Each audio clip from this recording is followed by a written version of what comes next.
You can go ahead and start whenever you're ready. Marvelous. Good morning, everybody. My name's April Ellis, and I'm really pleased to be here and go over a little bit of, I've got um,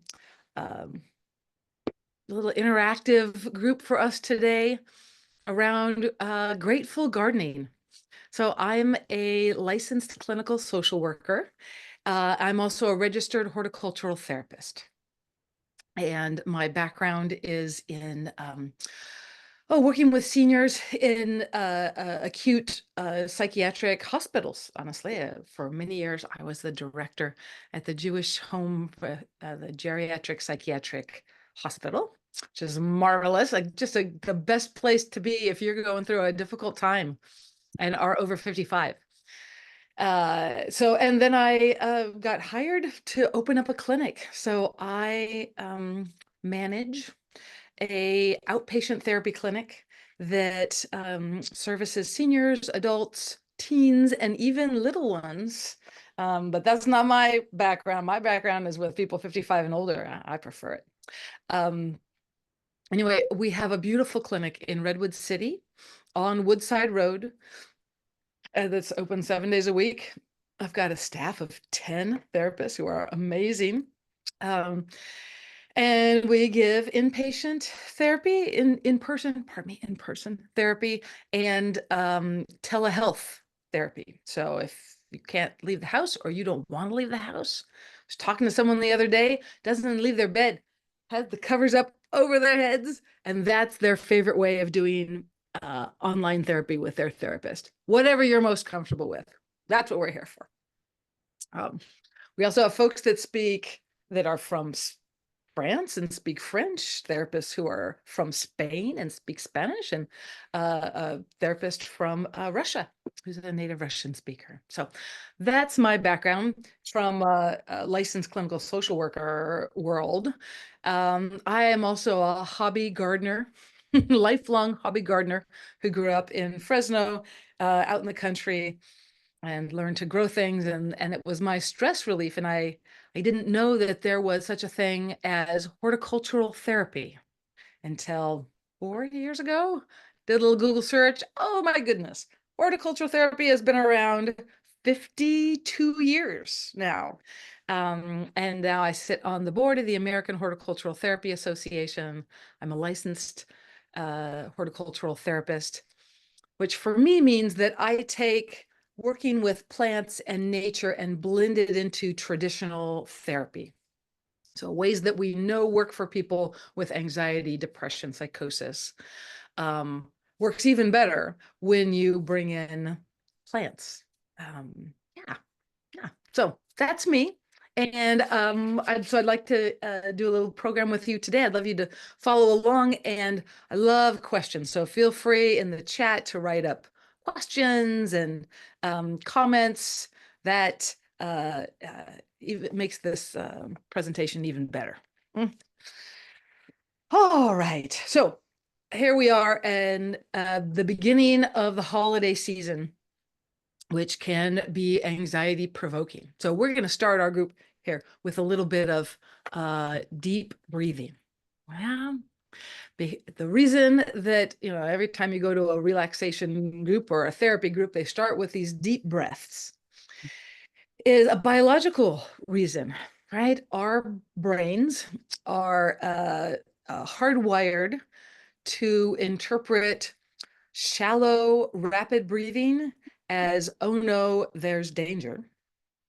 And slow, deep breaths, like we take when we're sleeping or when we're really relaxed, as a sign that things are okay. So many times we will default to the shallow, rapid breathing because our minds are anxiously going over something. And a way to combat that is to consciously sit down and do some deep breathing. So I invite you to put both feet firmly on the ground, right? And sit up and maybe back into whatever chair you're sitting in. So you can feel where your behind contacts the chair. You can feel your feet on the ground. They are solidly connected. You're going to close your eyes or look down on the ground if closing your eyes isn't comfortable for you. And take some deep breaths in through the nose and out through the mouth. All right, so deep breath in and out. I invite you to put your hand over your heart while you're doing this. You can feel your chest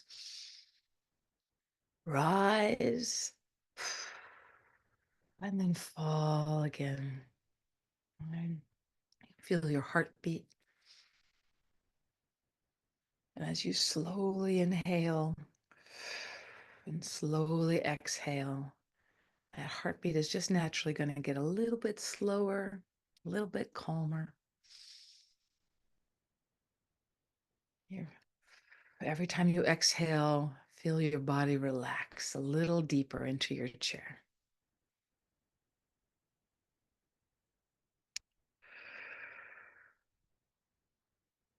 That's it. Deep breath.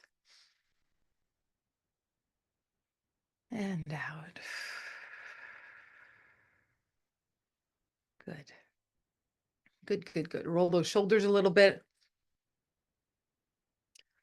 One of the reasons that we do deep breathing and just a little bit of body movement is, you know, that we humans get information from three areas of our body.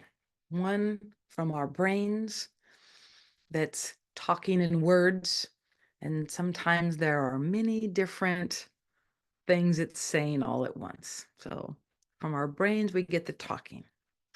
From our chest area, from our heart, where we typically feel some of the emotions that come through. And that's information coming through. And also in our tummy, we're getting our intuitive sense, that gut intuitive sense you have that says, maybe I should do this, maybe I should do that, maybe this is good, maybe this is not so much. Three separate areas that we get information from constantly. But we are taught early on that the only thing that matters is what's going on up here. That emotions you need to suppress, that intuition is wrong.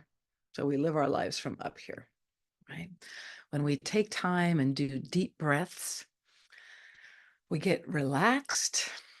We tell our brain that it's okay. And we start getting information from our heart, from our emotions, and from our intuition, right? Which are trying just as hard as our brain to take care of us. Right? Deep breaths are good.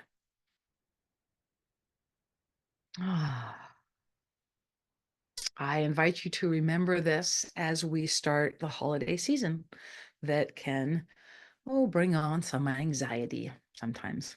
Would anyone like to share things that make them anxious in the holiday season? Well, for me, sometimes I see people that I don't usually see. So, and you have to make sure that you host perfectly. Yes.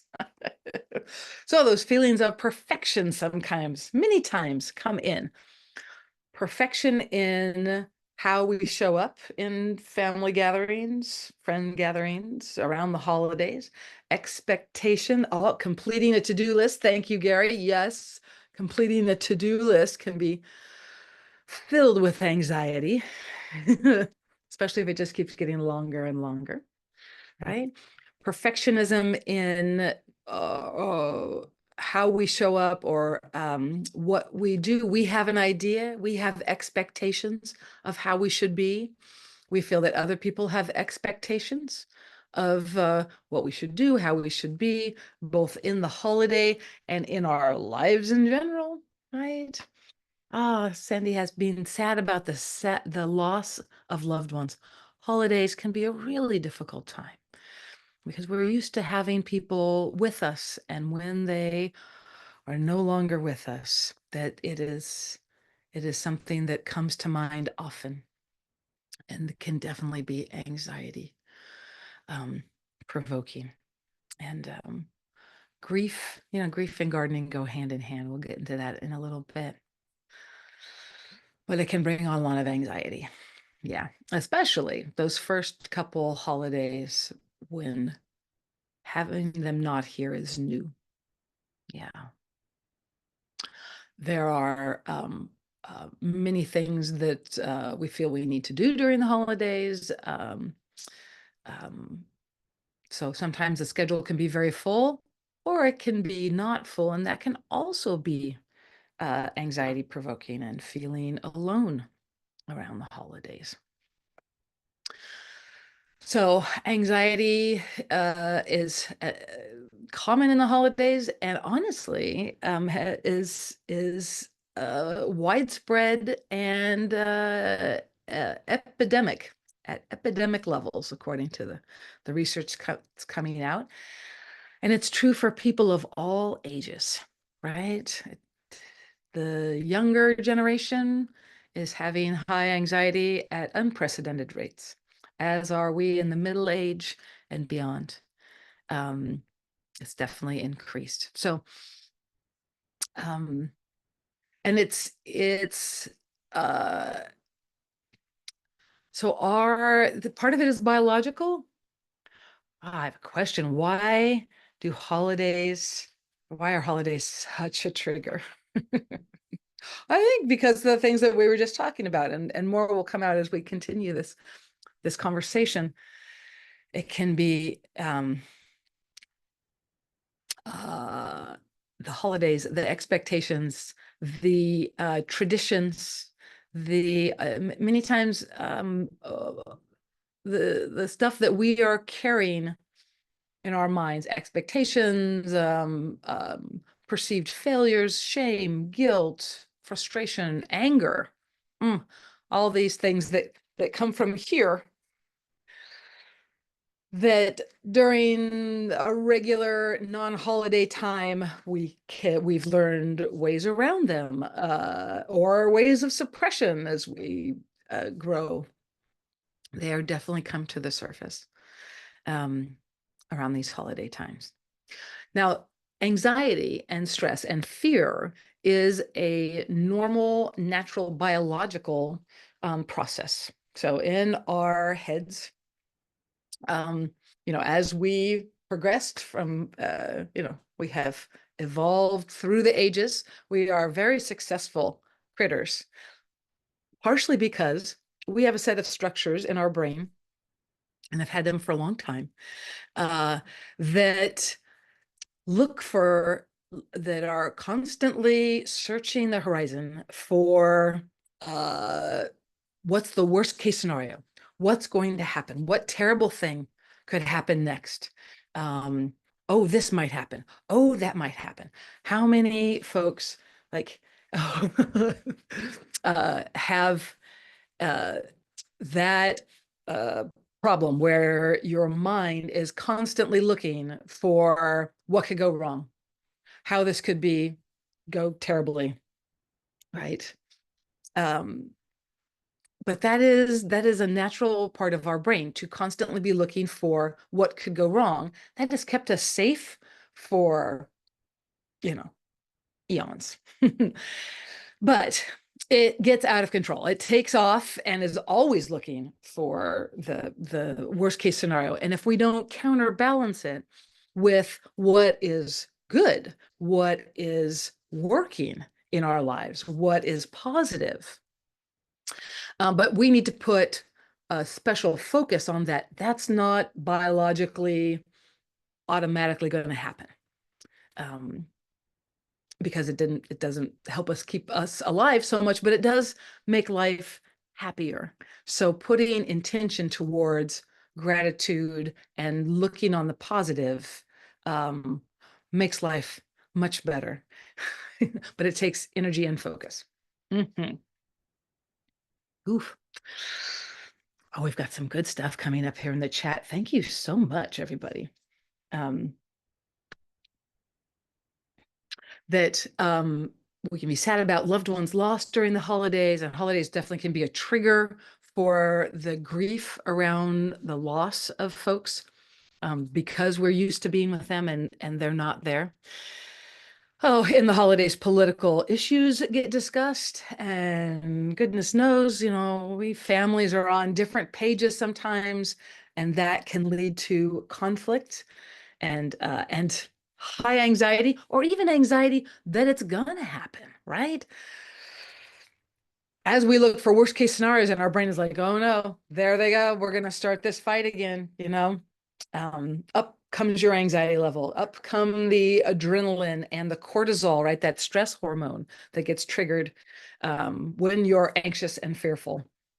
It's also cold and possibly stormy. That is true too. The weather is a factor in the holidays and the winter time, and making us anxious about, what could happen. This huge atmospheric river that's supposed to be hitting us anytime now. Am I prepared? Could bad things happen? Also, seasonal affective disorder, where people just feel more down in the winter months, right? We respond positively to sunshine. We are very similar to plants in that we uh, thrive in more or less sunshine. And when it's not there as much, most of us feel it at an emotional level. Yeah. Political talk. Oh, fear of reopening old wounds. That can be a challenge around the holidays as well, right? Wounds that were never healed. And honestly, like, we are not taught how to communicate well. Also, want to talk about transgenerational trauma, right? Sibling rivalry, definitely a factor that, you know, um, families for generations do the best they can, right? But nobody throughout the ages has been taught how to access your emotions, communicate effectively, listen. It's one of the most difficult things to do. It's only in the last 30 years or so that science and the therapy world has really been focusing on it, and um, uh, bringing new tools to bear on how to address anxiety and fear. And that's really what a therapist is someone who's trained in using the tools, right? So I I would like to give you a tool at the moment. Yeah, let's do an activity. I would like I'm going to do this with you all, but I encourage you to step outside. If you have a moment, feel free to step outside and grab 2 leaves. Okay? We're going to do a little leaf exercise here. And with the leaves falling and these incredible colors, boy, what better time to do that? I want you to go get a leaf, or I want you to examine my leaf. Yeah, look at this. This is my grape leaf. It came actually off a grapevine I have outside. It's called Rogers Red. It's a native of California, and it's green all year until October, and then they turn bright red like this, right? I want you to take a look at your leaf, or take a good look at mine, okay? Look at how the underside looks. Look at all the veins on there. And what color are the veins versus the leaf? Hmm, yeah, looks quite a contrast there, right? And even with the sun on it versus no sun on it, it's a different color.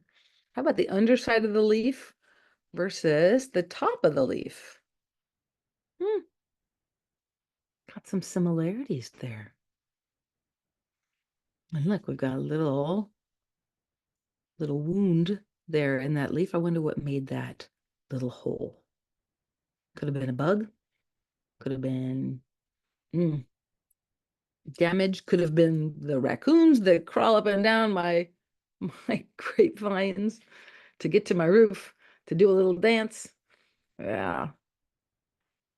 Okay. I want you to feel your leaf. What's the texture on that leaf? Mine is smooth, but it's got some dust on it from outside. And that hole feels differently, right? And the top part of the leaf versus the bottom part of the leaf. My bottom part of the leaf is a little fuzzy, a little fuzzy. They call that pubescence in the horticulture world. Anything that's fuzzy that has a little bit of hair on it, pubescence, the Latin term. Yeah. Does it smell like anything? A little bit. It's just kind of sweet. Yeah. Okay. That's my little leaf. And his edges are a little rough. Yeah. And he's fuzzy on the back. Okay. Well, that is my leaf number one. Good. All right. So I'm going to set him down. I'll pick up my leaf number two. Similar, also came off the same plant. Also came off the same plant, but he's a little different. Let's see if I can let's spot the differences on these two little guys here. No wounds on this little one that I can see. Oh, but there's one in the back. Got a little spot back there. Little bug. Little dirt, maybe? Ah, feel that. He's got, if we put them up to the light, they conduct the light similarly. Yeah. One the other day that was, they looked the same until you put them up next to the light, and then they were entirely different. So this one looks like it's been through more things than this one, right? This one looks almost completely, entirely intact. Same texture on the top, same texture on the back, same smell. Yeah, same smell. Yeah. All right. Good, good. So in examining our leaves, we are engaging what's called biophilia. The biophilia hypothesis was developed by a naturalist called Edward O. Wilson, author, naturalist, in 1984, and off of a concept that's been around for quite a while.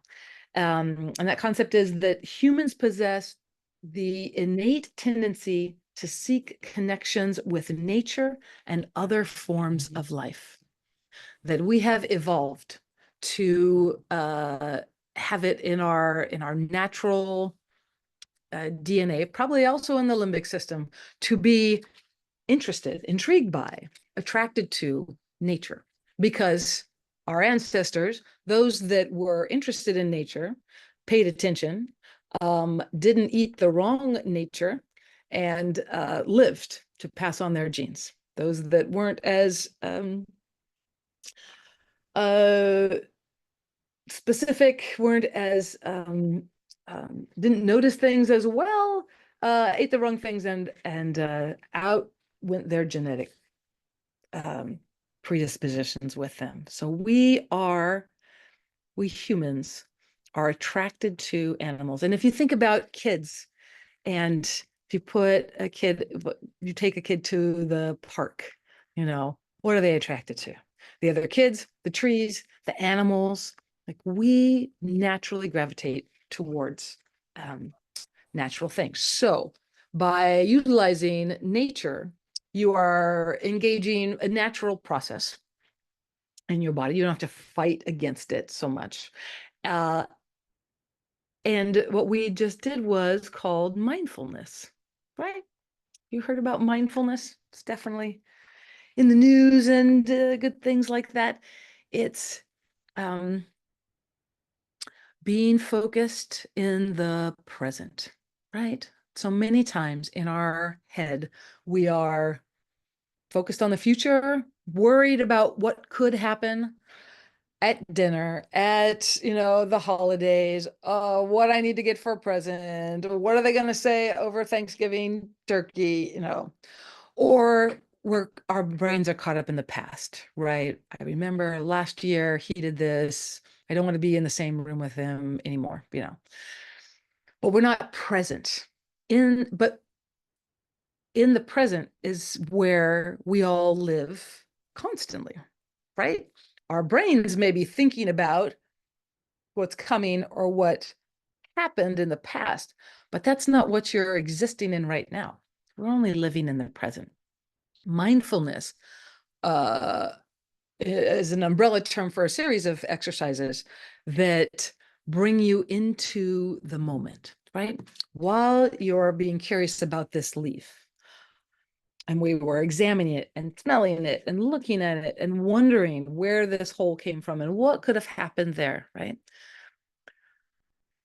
My mind wasn't worried about making a list. My mind wasn't that terrible thing that happened at Thanksgiving that last year. It was just in the moment. And the frustrating thing is that, oh, well, but it doesn't last, right? Well, we did this short exercise and it was just a short exercise.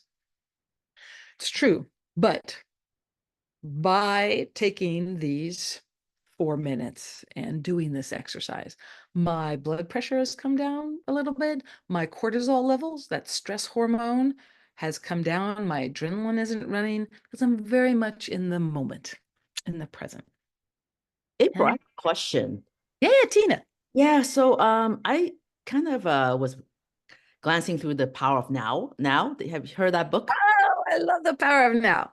Yeah, so they're talking about how you have a form of yourself, and then Mhm. you have an essence of yourself. And they were just talking about what you were talking about, how we should not be beholden to the psychological clock of past and future, but the real clock was present. So I was having a hard time kind of understanding what does it mean to have the essence, our essence Mhm. instead of the form. Gotcha. Our essence of the form.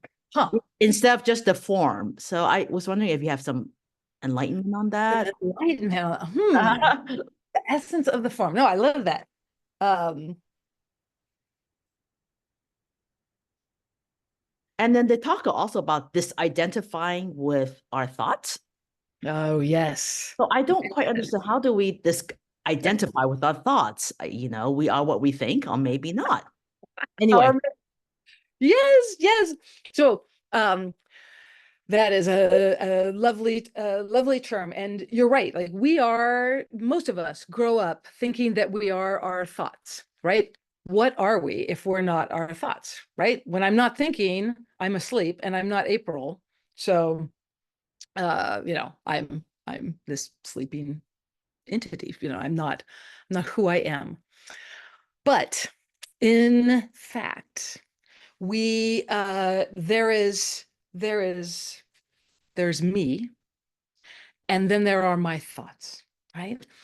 Um, and a good example of this comes with the examination of awe. Has anyone heard of awe therapy? AWE?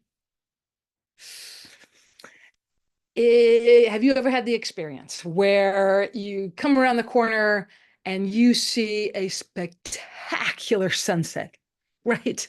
All different colors, amazing, and it lights up the sky from here to there. So much so that you draw breath. And for a moment, you are not your thoughts. Your thoughts are not going, oh, but it's too orange over here, it's too red there. It could be so much a better, like I should be, no, no, no. You are just present, and there's awe is equal amounts of fear and inspiration, and humble. It humbles you that it is just so outside who we are. For that moment, most of us, our thoughts are completely quiet when we are in that. And that's who you are in your essence, and you're truly who you are, is that thoughtless presence. And there are the 4 C's that go with that, that person who I am when I like, wow, and all the thoughts went away. I am curious, I am courageous, I am connected, I am centered, I am caring and compassionate, right? That's who I am at my essence. But my thoughts have all different other things going on, right? And the thoughts tend to crowd in and want control of the wheel. They also would like to have you believe that they are who you actually are. Oh, I'm so hard on myself. Oh, I'm so lazy. Oh, I'm terrible in public speaking. That those are all thoughts and beliefs and things that have developed as you grew, both from you developed them naturally, and many of them come from outside us with our uh, the families we grew up in, which is another reason why being around them at the holidays can be really challenging, because you may have gotten messages that you are this person or that person, and then you became your own person and you realized that that wasn't, I don't see myself the way they see me. And that dissonance can be really difficult to reconcile or live with around the holidays. That's why sometimes being around family in short doses is the best medicine. Um, in the realm of like you being you and then there being different opinions and voices going on in your head, right? That therapy is called internal family systems therapy. And I use it all the time. It's fascinating and very useful in helping to identify how we can be of a conflicted mind. How can I be one person and yet really want this, but also be really afraid of it and don't want to do it or resistant to it or judgmental about it? Internal family systems sees people like we are all a bunch of little personalities under a large umbrella of me. The Pixar films that have come out called Inside Out, I think. Yes, I Inside love that movie. Out. Yeah, it's based on that concept that we are one person who at our core is really uh, uh, a centered, calm, connected person. And we have a lot of different personalities that are there to get us through life, The centered, calm, connected person doesn't have the adrenaline to go running into a building and, pull the, you know, pull the dog out that's in need. We need a different persona to do that. But that persona then stays behind the wheel and gets stuck and won't let go when things are calm, when things are, So we've gone into an interesting area of of therapy. It is also under the somatic realm. So horticultural therapy falls under somatic therapy. So using the body as part of your healing process, right? Feeling your feelings, feeling what's going on in your body, using your senses to help calm that chattering brain, or that anxiety. So, yeah, this is great. Other questions? I have a comment here. Let's see. Anxiety is so bad, it feels like it takes control sometimes. Boy, it absolutely does. So, things you can do to um, well, there's two ways to handle anxiety, and I prescribe both of them, right? One is, yeah, oh, good. The person said Inside Out 2 is a good example of how it manifests. Yes. So two ways of handling it.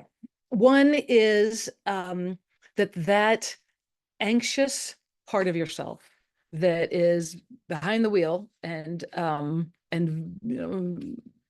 going through a lot is ultimately trying to protect you, right? Trying to protect a vulnerable part of you, a younger part of you. If anyone's done inner child work, we all have our inner children there with us, you know. usually very much in the background, but they come out when someone triggers us and we feel left out or lost or lonely or rejected or things like that. So that anxiety persona can be there to help protect that younger part. And it does so by keeping us in a state of anxiety, anxiousness. We're going to plan for the future. That'll protect us from being hurt so long as we are, ultimately planning and the anxious persona labors under the belief that if I just plan enough, I can set everything up so I won't be hurt. So we won't be hurt. And that is incorrect assumption, right? Hurt happens. It's how you take care of yourself after it does happen and be resilient. You may have heard a lot about in the news about resiliency. Resiliency is the knowledge that I've been through rough times before. I can get through them again. I have skills, I have support, I have love for myself. That kind of that's resiliency. And in a horticulture therapy analogy, resiliency is trees that are protected from the wind don't grow deep roots. Yeah? Does that make sense? That if they're protected from the wind, the tree naturally will not grow deep roots. They grow roots in response to that difficult time, that wind that wants to knock them over. So they have a coping mechanism, and their coping mechanism is grow nice, deep roots. Oh, can I share my picture of my tree with the deep roots? We grow nice, deep roots, right? If you didn't go through difficult times, you wouldn't have those deep roots. But many times we forget that those roots are there, right? That we've been through rough times before, that we've gotten through them, some with, greater or lesser hurt, but that hurt isn't something that can be avoided. And it can actually have some positive sides to it, right? But we need the coping mechanisms to make it so that it doesn't destroy us, right? Resiliency means I can go through difficult times and get through it and be okay on the other side. Non-resiliency means any little thing is catastrophic and I'll never recover. Yeah. What could be the boundary between healthy and anxious planning? Oh, that's a great question. Yeah, I think that is all in checking in with uh, uh, your yourself, your tummy, your body. I don't know about you, but for me, anxiety manifests in my body, and that's how I know I'm anxious. If I realize, oh, I'm breathing really shallow and there's a knot in my stomach, and sometimes it takes me sitting down, a couple deep breaths, and like doing what they call a body scan, where you're like, okay, what's going on in the head? Head's okay. What's going on in the trunk of my body? My chest is really kind of tight, and there's this knot in my stomach. Oh, and look, my hands are balled up. Your body is giving you clues that there's something going on at the emotional level, right? And you taking a moment and checking in with the body helps give clues. So if you're doing planning and you're finding that you're breathing shallow and your mind is spinning and there's this, lead weight on your chest, like that, you are in anxiety, and it's time to do some mindfulness, to take a walk and do some deep breathing, do exercise, if I may. There is science behind doing exercise, any kind of exercise, even just a walk around the block, that helps with anxiety and our brain. And here's what it is. our brains, the old part of our brains there, that limbic system, was built to protect against lions, big threats that would eat you back in the day, right? So you're going along, things are fine. Then you see lion, and that system kicks in all the adrenaline, all the fear. You're going to fight the lion or you're going to run away, right? Fight or flight, but you're going to do something with that adrenaline and cortisol. And if you get away from the lion, if you live, you're back at the village and things are good and you're doing things that you do when there's no lions around. So your brain gets the clues of like, oh, there's no more threat. I have expended the energy and now I'm doing the things that I do when things are good, when there is no threat. The problem in our modern life is that there's no lions. You watched TV and you saw a threat of, well, anything. And all your natural defenses went off. Your limbic system went off, even though there's no lion. Yes. So you get that cortisol, that adrenaline. But since there's no lion to fight and you're at home and you just watch something on TV, what is there to do? Fight or flight, there's nothing that you can do. However, if you go for a walk, if you engage your system, use some of that adrenaline, it tells your subconscious mind and your limbic system, okay, I'm fighting the lion, or I'm fleeing the lion. And then you do something that you do when things are good. You take a bath, right? Don't take baths when there's a lion around. You eat a lovely meal. You snuggle your kitty. You hold your grandkids. You do something that you do when things are calm and life is good. So that's what I would encourage you to do. Use that biological part of yourself that's going off and do some activity. You could do jumping jacks at the house. You do sit-ups. You could go to the gym, but do something physical to give your body the heads up that you give your mind the heads up that we are fighting the problem and now it has resolved. Does that make sense? Yeah. What's the difference between resiliency being too, what is the difference between resiliency being too hard? Um, what is the difference between resiliency?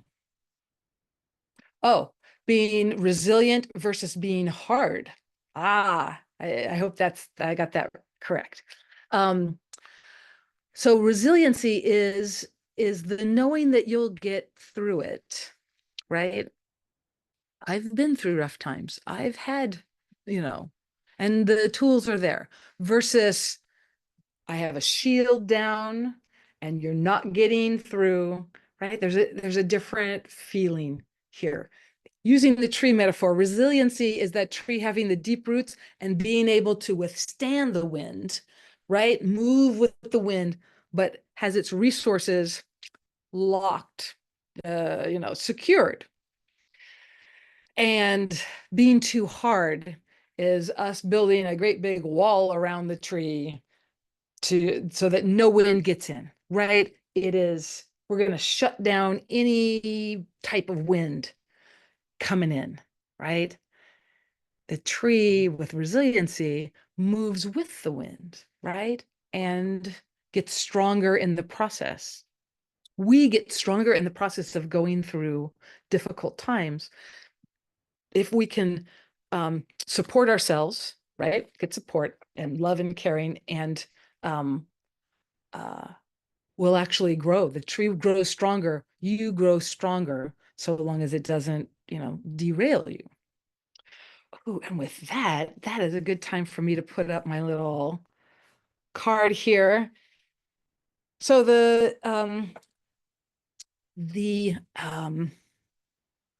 these things all can be talked about and discussed and supported in therapy. Therapy is scary for some people, but therapy is just exactly what you and I just went over, right? It's talking about tools, how to have tools, and how to look at things differently, and how to have somebody who isn't in your family, who doesn't have expectations of you, um, uh, who can support and reflect, right? So I'm a therapist and I've been in therapy for years and years. I learned a lot from my therapists. They make connections that I don't make because I'm sitting behind the wheel and trying to figure things out. And they see things. They're professionally trained to see things.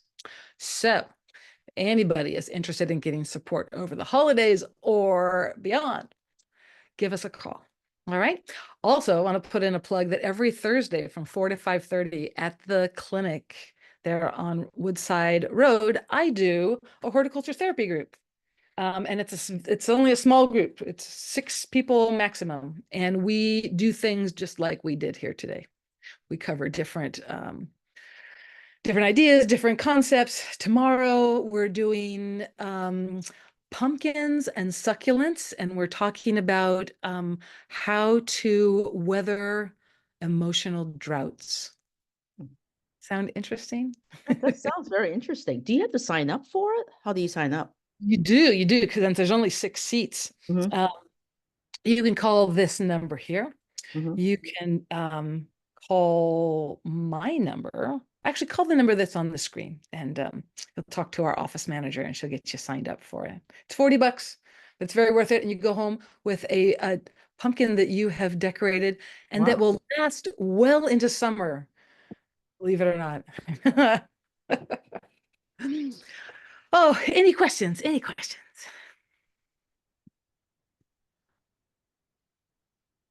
No. Good. I'm going to take that as a good sign. Thank you I'll so see much. All your announcements. It's just been you. so helpful. I'll see you all next month. Happy Thanksgiving. Thanksgiving. Thanks, everybody.